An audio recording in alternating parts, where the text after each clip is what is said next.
When candidates are looking for jobs, many of them resort to scrolling through sites like Indeed or ZipRecruiter. These jobs seem pretty legitimate, but what if I told you that some of these job postings on these major sites aren't actually hiring? Or even worse, they're not even real. So I came across this role on a major job searching website, but when I click on the actual company website, it doesn't exist. And it turns out this isn't just a one-off thing. I hate to tell you, but job scam text messages and fake job postings are on the rise. I started noticing a pattern of job postings that look and feel real, listed on major job searching platforms, by the way, but no one is actually hiring from these listings. And it wasn't just me. Other people noticed the same pattern too. Job scams rose 19% compared to a year earlier. I was certain that it was a real job when I first encountered it on a platform that I trust to be able to find jobs. Employment scams, they were our second riskiest scam in 2024. So I decided to dig deeper and investigate what exactly was happening behind the scenes. What I found was a mix of outdated hiring policies, legal loopholes, and outright scams slipping through background checks on some of the biggest job platforms. And in this video, I wanted to unpack all of that. So let's get into it. So this all started when I was casually browsing online for software engineering roles. Some of these companies looked familiar, but a lot of them were small startups or companies that I'd never heard of before. And at first, that didn't seem unusual. But when I started filtering for things like remote work or jobs posted last week, I noticed something strange. Even with those filters on, I was getting a long list of postings that didn't fit any of those criteria, or listings that had no information beyond the job board itself. And when I tried to dig deeper into these companies, there just wasn't much there. And when I tried contacting a few of them directly, I either heard nothing back, or I got voicemails saying that the number was out of service. We're sorry. You have reached a number that has been disconnected or is no longer in service. And it turns out I wasn't the only one experiencing this. I started seeing post after post of people describing the exact same thing. Like, this person says there's so many fake jobs out there. Is anyone else sick of all the fake jobs and scams going on in this job market? Another person says you're absolutely right. Over 80% of the job listings on LinkedIn and Indeed are fake. Even though companies aren't actually hiring, they keep posting jobs just to give people false hope. They sent their applications in and basically heard nothing back. Not even a rejection. And these jobs, they continue to stay listed for months afterwards without being filled, even though no one seemed to get hired. And at this point, it was clear that I was seeing a pattern. So according to reporting from the Wall Street Journal, this is a very real and measurable problem. Citing internal data from Greenhouse, the journal reports that roughly 1 in 5 online job postings, that's between 18 and 22%, are either fake or never actually filled. Now, this phenomenon is often referred to as ghost jobs. And despite this, on paper, the market still looks very strong. According to the US Bureau of Labor Statistics, there was over 7.1 million job openings in the US as of November 2025. And in that same period, about 5.1 million jobs were filled, leaving more than 2 million positions unfilled. So the obvious question is why? Why are there so many jobs that are going unfilled?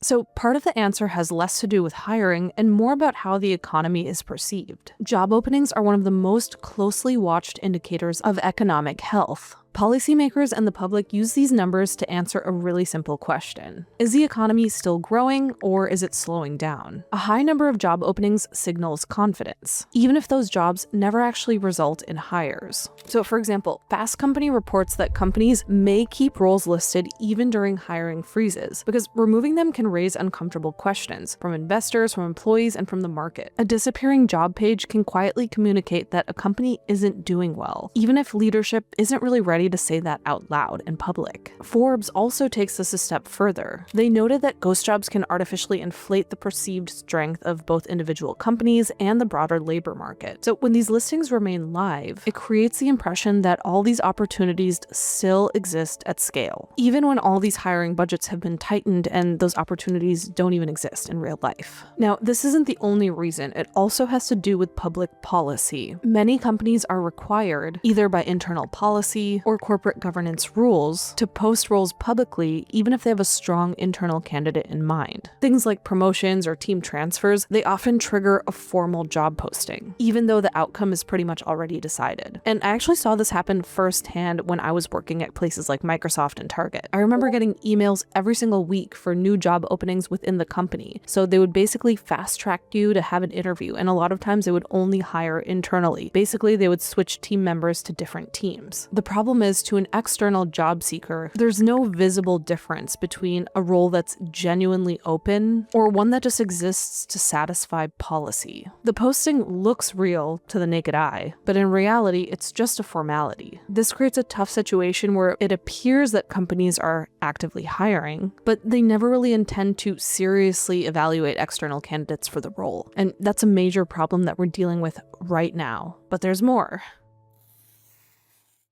But company perception and internal hiring policies aren't the only reasons that it's so hard to get a job. In some cases, the goal isn't to hire someone, but it's to collect your data. I mean, just think about what you're asked to submit when you apply for a job. Your resume often includes your full work history, company names, locations, addresses, your phone number, and even links to your own personal websites or portfolios. They collect a lot of data on you just through your resume. That's a significant amount of personal and professional information. And once you submit it, you completely lose visibility into where that information even goes. Early on in the supposed interview process, they'll lure applicants into handing over sensitive information like their social security numbers. Some scammers can go so far as offering someone a supposed job just to get their bank account number, claiming they need it for direct deposit, while others will try to get victims to click on a link, like for a phony Zoom interview, that then installs malicious software on their computer. So kind of like the clip you saw, some of these companies use this data to build candidate databases, even when there's no immediate role to fill, which maybe doesn't sound so malicious, but you haven't exactly consented to them storing your data. Others may collect this data to analyze labor trends, salary expectations, or just talent availability out in the market. But the thing is, they never intend to move forward with these interviews. And again, from the outside, the job posting looks like a real opportunity, but it's just wasting your time. Because on the inside, it just functions as a data gathering tool. And then there's an even darker side. Some of these job postings aren't even tied to real companies at all. Scam listings often mimic legitimate roles, especially remote positions in tech, customer support, or administration. Because these roles attract a high volume of candidates. The more applications that they receive, the more data that they can harvest. And later, a lot of that data is used for phishing attempts, or fake follow-up interviews, or even identity-based fraud. Imagine applying to hundreds of jobs and then getting an email saying that you just have to click on this link to schedule an interview, and bam, virus on your computer. And what makes this incredibly difficult to spot, specifically within these two categories, so data collection and outright scams, is that they're not always mutually exclusive. A posting can start as a way to just gather applicant information, but then it can evolve into something more malicious. And because these listings often look polished and professional, they can slip past these platform checks, and they definitely take advantage of people being in desperate situations, looking for jobs in a tough market. And the even more difficult part is spotting it yourself, so you're not falling victim to some of these data collection scams. So if you've been applying to dozens or even hundreds of jobs and not hearing back, this video is here to tell you that you're not doing something wrong. It's here to show you that many of these job postings may not even be legitimate. In this ghost job economy, it's really easy to get demotivated from everything. But again, even despite all of that, you never know if those companies are actually hiring or if they're just looking for internal roles. So the best way is to always get in contact with a hiring manager or HR or a recruiter, which is much easier said than done, but all of that effort that you put into finding real people will make up for those thousands of job applications that you've sent in online. And until all companies, platforms, and regulators are incentivized to prioritize real hiring over just appearances, the burden still falls on you, the applicant, to be more skeptical and to be protective of your own time and data. So good luck out there. I know you got this.